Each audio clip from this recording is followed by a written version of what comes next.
Big breaking news చూస్తున్నాం. YS కుటుంబం నుంచి మరొక రాజకీయ ప్రవేశం జరగబోతుందని ప్రచారం అయితే జరుగుతుంది. అయితే వైఎస్ షర్మిల తనయుడు వైఎస్ రాజారెడ్డి రాజకీయాల్లోకి ప్రవేశించబోతున్నారని చాలా ప్రచారం అయితే జరుగుతుంది. అయితే తన తల్లి షర్మిలతో కలిసి రాజారెడ్డి కర్నూలు ఉల్లి మార్కెట్ కి సందర్శించినట్టుగా కూడా మనకు తెలుస్తుంది. అయితే తల్లి షర్మిలతో కలిసి ఆయన వెళ్లారు. విజయమ్మ ఆశీర్వాదం తీసుకుని మరి రాజారెడ్డి తన తల్లి వైఎస్ షర్మిలతో కలిసి ఉల్లి మార్కెట్ సందర్శనకు వెళ్ళినట్టుగా తెలుస్తుంది. అయితే ఈ రాజకీయ ప్రవేశం ఎంతవరకు నిజం ఏంటనే మనం తెలుసుకుందాం. దీని గురించి పూర్తి వివరాలు అందించడానికి మా ప్రతినిధి కిరణ్ లైన్ లో ఉన్నారు. ఎస్ కిరణ్, ఇప్పుడు వైఎస్ షర్మిల తనయుడు వైఎస్ రాజారెడ్డి రాజకీయ ప్రవేశం చేయబోతున్నారని ప్రచారం అయితే జరుగుతుంది. అది ఎంతవరకు నిజం, దానికి సంబంధించిన పూర్తి వివరాలు ఏంటి? కౌసల్య, ఈ రోజు ఉదయం కర్నూలు జిల్లాలో ఉల్లి రైతుల కష్టాలను, ఉల్లి రైతుల మార్కెట్ కర్నూలులో ఏదైతే ఉందో దాన్ని సందర్శించడానికి వైఎస్ షర్మిల గారు బయలుదేరారు. అయితే ఆ వైఎస్ షర్మిలతో పాటు వైఎస్ రాజారెడ్డి ఏదైతే షర్మిల తనయుడు ఉన్నాడో, షర్మిల తనయుడు వైఎస్ రాజారెడ్డి కూడా ఉల్లి మార్కెట్ సందర్శనకు వచ్చారు.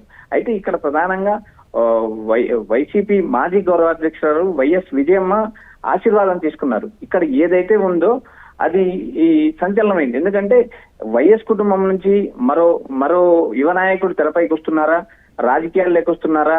అయితే ప్రస్తుతం షర్మిల కాంగ్రెస్ పార్టీ పిసిసి అధ్యక్షురాలు కొనసాగుతుంది.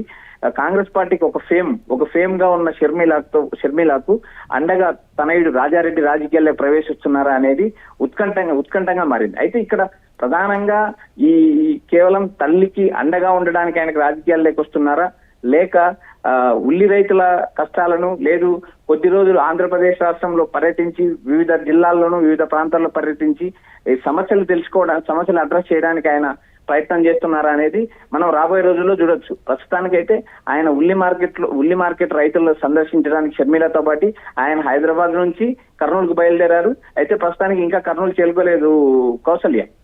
ఎస్, అయితే రాజకీయాలకి సంబంధించి షర్మిలతో పాటు ఈ మధ్యకాలంలో రాజారెడ్డి కనిపిస్తున్న విషయం అయితే మనం చూస్తూనే ఉన్నాం. అయితే ఇదే నేపథ్యంలోనే ఇప్పుడు వైఎస్ రాజారెడ్డి రాజకీయాల్లోకి వస్తారని ప్రచారం అయితే జరుగుతుంది. అయితే దీనికి సంబంధించిన అధికారిక ప్రచారం అయితే ఇప్పటిదాకా రాలేదు. వచ్చే అవకాశం ఏమన్నా కనిపిస్తుందా? కౌసల్య, ఒకటి, వైఎస్ అంటే ఒక బ్రాండు. రాష్ట్ర రాజకీయాల్లో కాక దేశ రాజకీయాల్లో చక్రం తిప్పిన మహానాయకుడు వైఎస్ రాజశేఖర రెడ్డి. వైఎస్ రాజశేఖర రెడ్డి కుటుంబం సుదీర్ఘ రాజకీయాల్లో ఉంది. ఏదైతే YS Rajareddy, YS Rajasekhara Reddy, YS Jaganmohan Reddy, YS Sharmila, YS Vijayamma, YS Sharmila కుమారుడు ఇప్పుడు రాజారెడ్డి పేరు తెరపైకి వచ్చింది. వీళ్ళందరూ రాజకీయాల్లో ఉన్నారు. వైఎస్ కుటుంబానికి సంబంధించిన అన్నదమ్ములు కావచ్చు, అక్క చెల్లెళ్ళు కావచ్చు, దాదాపు ప్రతి ఒక్కరూ రాజకీయాల్లో ఉన్నారు. ఎంతో కొంత ప్రజలతో సంబంధాలు ఉన్నాయి. అయితే ఇప్పుడు ప్రధానంగా వైఎస్ షర్మిల వైఎస్ జగన్మోహన్ రెడ్డిని విభేదించి ఈ తెలంగాణలో పార్టీ పెట్టారు. తెలంగాణలో పార్టీ పెట్టిన తర్వాత ఆమె తిరిగి ఆంధ్ర రాజకీయాల్లోకి ప్రవేశించారు. తెలంగాణలో కాంగ్రెస్ పార్టీలో విలీనం చేసి ఆమె ఆంధ్ర రాజకీయాల్లోకి ప్రవేశించారు. ఇక్కడ ఆమె ప్రస్తుతం పిసిసి అధ్యక్షురాలుగా కొనసాగుతుంది. అయితే ఇక్కడ ప్రధానంగా మనం గమనించాల్సిన అంశం ఏదైతే ఉందో, కాంగ్రెస్ పార్టీకి ఒక ఫేమ్ అవసరం, ఒక యువ నాయకుడు అవసరం. ఎందుకంటే రాష్ట్ర రాజకీయాల్లో షర్మిలతో పాటు ఒక ఫేమ్ కావాలా, ఒక యువకుడు ప్రజల్లోకి దూసుకుపోయే యువ నాయకత్వాన్ని ప్రోత్సహించాలనే ఉద్దేశంతో కాంగ్రెస్ పార్టీ అధిష్టానం ఉంది. అయితే షర్మిల కుమారుడు రాజకీయాల్లోకి ప్రవేశిస్తారా లేదా అనేది అధికారికంగా ప్రకటన రాకపోయినప్పటికీ ఇప్పుడు ఈ రోజైతే ఏదైతే ఉల్లి మార్కెట్ సందర్శనకు కర్నూలుకి బయలుదేరడంతో రాజకీయాల్లో ఊహాగానాలు మొదలయ్యాయి. షర్మిల కుమారుడు రాజకీయ రంగ ప్రవేశం చేస్తారా? ఒకవేళ చేస్తే ఎక్కడి నుంచి పోటీ చేస్తారు? కడప జిల్లాలో పులివెందుల అనేది వైఎస్ కుటుంబానికి కంచుకోట. ఆ కంచుకోట నుంచి ఏమైనా కాంగ్రెస్ పార్టీ నుంచి బరి దిగుతారా? లేదు కడప పార్లమెంట్ సెగ్మెంట్ గతంలో కాంగ్రెస్ పార్టీకి ఇప్పుడు వైసీపీకి కంచుకోటగా ఉంది. ఆ పార్లమెంట్ సెగ్మెంట్ లో పోటీ చేస్తారా? ఇవన్నీ ఒకదానికొకటి రిలేటెడ్ గా ఉన్న అంశాలు. అయితే ఆయన రాజకీయ రంగ ప్రవేశం ఉంటుందా లేదా? షర్మిల మరికొద్దిసేపట్లో కర్నూలు చేరుకున్న తర్వాత ఆమె అధికారికంగా ప్రెస్ మీట్ నిర్వహించే అవకాశం ఉంది. అప్పుడు మనకు కొంచెం వివరాలు వెల్లడించే అవకాశాలు కూడా ఉన్నాయి కౌసల్య. ఎస్, అయితే షర్మిల ఇప్పటికే రాజకీయాల్లో తనకంటూ ఒక మార్క్ ని క్రియేట్ చేసుకున్నారు, తనకంటూ ఒక మంచి గుర్తింపు అయితే క్రియేట్ చేసుకున్నారు. అయితే ఇప్పుడు రాజారెడ్డి గనక రాజకీయాల్లో ప్రవేశిస్తే తనకంటూ ఒక మార్క్ ని క్రియేట్ చేసుకుంటారు. అంటే తనకంటూ ఎలాంటి మార్క్ ని క్రియేట్ చేసుకునే అవకాశం ఉంది? బలమైన రాజకీయ నేపథ్యం నుంచి ఒక యువ నాయకుడు రాజకీయాల్లో ప్రవేశించినప్పుడు ఎంతో కొంత ఫేమ్ వస్తుంది, ఆ నాయకత్వ లక్షణాలు ఉంటాయి. అయితే గతంలో ఏదైతే వైఎస్ కుటుంబం నుంచి వచ్చిన వాళ్ళు ఆల్మోస్ట్ ప్రతి ఒక్కరు సక్సెస్ అయ్యారు. YS Rajasekhara Reddy, YS Rajareddy, YS Jaganmohan Reddy, YS Avinash Reddy, YS Sharmila ఇలాంటి పేర్లు మనం చూసినప్పుడు YS Vivekananda Reddy, YS Bhaskar Reddy, YS Manohar Reddy ఇలా వరుసగా రాజకీయాల్లో సక్సెస్ అయ్యారు, రాజకీయాల్లో కొనసాగుతున్నారు. అయితే ఇప్పుడు అదే బలమైన కుటుంబం నుంచి వైఎస్ షర్మిల కుమారుడు రాజకీయాల్లోకి ప్రవేశిస్తే ఆ ఇంపాక్ట్ ఖచ్చితంగా కనబడుతుంది. ఎందుకంటే ఫేమ్ ఉన్న నాయకుడు ప్లస్ ప్రజాదరణ పొందగలుగుతాయి. ఎందుకంటే యువ నాయకుడు ఏదైతే కాంగ్రెస్ పార్టీలో యువ నాయకత్వం లేదు అనే ఆ స్థానాన్ని భర్తీ చేసే అంశాలు కూడా ఇక్కడ కనబడుతున్నాయి. అయితే ఓవరాల్ గా రాజకీయ ప్రవేశం ఉంటుందా, ఒకవేళ ఉంటే కడప జిల్లా నుంచే ఉంటుందా, పులివెందుల అసెంబ్లీ నియోజకవర్గాన్ని ఎంచుకుంటారా, లేక కడప పార్లమెంట్ ఎంచుకుంటారా, లేదా కడప జిల్లాలో మరో అసెంబ్లీ స్థానాన్ని ఎంచుకుంటారా? పులివెందులకు సమీపంలో ఉండే జమ్మలమడుగు కీలకమైన ప్రాంతం. జమ్మలమడుగులో వైఎస్ షర్మిల కూడా బలం ఉంది. ఇలా చూసినప్పుడు మనకు కడప జిల్లా రాజకీయాల్లో ఒక ఆశ్చర్యకరం ఉత్కంఠ రేకెడుతుంది. ఎందుకంటే ఇప్పటి వరకు ఎక్కడ రాజకీయ ప్రకటన చేయలేదు రాజారెడ్డి గాని షర్మిల గాని. నేడు ఏమైనా ప్రకటన చేసే అవకాశం ఉందా?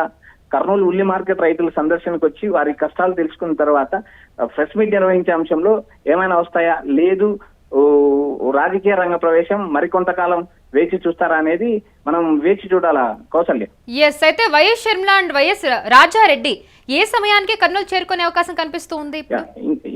ఇంకొక గంటన్నర ప్రాంతంలో వాళ్ళు కర్నూలు ఉల్లి మార్కెట్ నుంచి చేరుకుంటారు. అక్కడ ఉల్లి రైతుల కష్టాలు తెచ్చుకుంటారు. ఎందుకంటే రాత్రి నుంచి వందల సరుకు అక్కడ నిలబడింది. మార్కెట్ లో దళారులు రైతులను గందరగోళం క్రియేట్ చేశారు. అయితే అక్కడ దిగుబడి పెరిగింది, ధర పడిపోవడంతో ఆమె ఉల్లి రైతుల సమస్యలు తెలుసుకోవడానికి ఆమె హైదరాబాద్ నుంచి బయలుదేరారు. ఆమె దాదాపు గంటన్నర తర్వాత ఆమె కర్నూలు చేరుకున్నారు.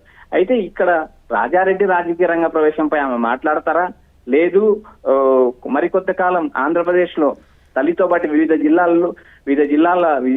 జిల్లాల్లో రాజకీయ పర్యటనలు చేస్తారా, రాజకీయ రంగ ప్రవేశం కొనసాగుతుందా, లేక మరికొంతకాలం వేచి చూస్తారా అనేది షర్మిల ప్రకటన ద్వారా మనం తెలుసుకోవాల్సిన అవసరం ఉంటుంది Kausalya. Yes Kiran, thank you so much for the information. So మనం చూస్తున్నాం రాజకీయాల్లోకి వైఎస్ షర్మిల తనయుడు వైఎస్ రాజారెడ్డి ప్రవేశించబోతున్నారంటూ కూడా కొన్ని వాదనలు అయితే వినిపిస్తున్నాయి. అయితే ఇప్పుడు తల్లి వైఎస్ షర్మిలతో కలిసి రాజారెడ్డి కర్నూలు ఉల్లి మార్కెట్ సందర్శనకు బయలుదేరారు. అయితే ఇంకొక గంటన్నర ఆ ప్రాంతంలో వాళ్ళు కర్నూలుకి చేరుకొని అక్కడ ఉల్లి మార్కెట్లో రైతులను సందర్శించి వాళ్ళని పరామర్శించే దిశగా కూడా వెళ్తూ ఉన్నారు. అయితే ఇప్పుడు తల్లితో పాటు రాజారెడ్డి వెళ్ళడం వల్ల ఇప్పుడు అంటే విజయం ఆశీర్వాదం తీసుకొని మరి రాజారెడ్డి బయలుదేరడంతో ఇప్పుడు రాజకీయ ప్రవేశం ఉంటుందని ఖచ్చితంగా చాలా మంది చాలా గట్టిగా చెప్తూ ఉన్నారు. అయితే కాంగ్రెస్కి యువ నాయకుడు అవసరం కాబట్టి ఇప్పుడు ఖచ్చితంగా రాజారెడ్డి రాజకీయ ప్రవేశం చేయబోతున్నారు, చేసే అవకాశాలు ఎక్కువగా ఉన్నాయంటూ కూడా మనకు వాదనలు అయితే వినిపిస్తూ ఉన్నాయి. అయితే ఇప్పుడు ఇదే సందర్భంలో కర్నూలులో ఉల్లి మార్కెట్లో అక్కడ సందర్శనకు వెళ్ళిన సందర్భంలో వైఎస్ షర్మిల ఏమైనా అధికారికంగా ప్రకటిస్తారా ప్రెస్ మీట్ పెట్టి వైఎస్ రాజారెడ్డి అరంగేట్రం చేయబోతున్నారు రాజకీయాలు అని ఏమన్నా ప్రకటిస్తారా అనేది మనం వేచి చూడాలి. మరి కాసేపట్లోనే ఈ విషయాలు ఏవైతే ఉన్నాయో బయటకు వచ్చే అవకాశం అయితే కనిపిస్తుంది. మరిన్ని అప్డేట్స్ కోసం మీరు యూటీవీని చూస్తూనే ఉండండి. దీనికి సంబంధించిన అప్డేట్ ఇస్తూనే ఉంటాం.